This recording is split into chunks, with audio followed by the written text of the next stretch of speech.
ગુજરાત છે કે જે ચૂંટણીમાં હારી જાય તો ખુલ્લેઆમ તલવાર લઈને ફરે? પણ આ ઘટનાથી એમણે પોતાની હેસિયત બતાવી દીધી કે અમે તો અસામાજિક તત્વો જ છીએ ભાઈ.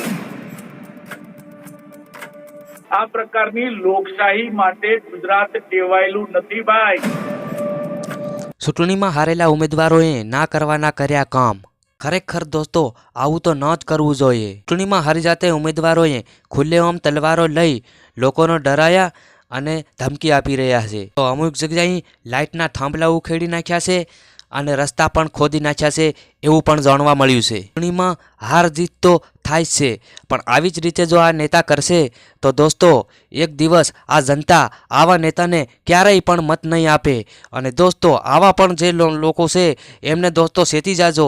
હવે પછી કોઈ બી ચૂંટણી આવે તો આવા લોકોને મત ના આપવો અને ટિકિટ પણ નહીં આપવી. આવા લોકોએ ગુજરાતની આબરૂ કાઢી નાખી છે દોસ્તો. વધુ અપડેટ જોવા માટે हमारी यूट्यूब चैनल ने सब्सक्राइब करो और वीडियो को एक लाइक कर देना. वंदे मातरम.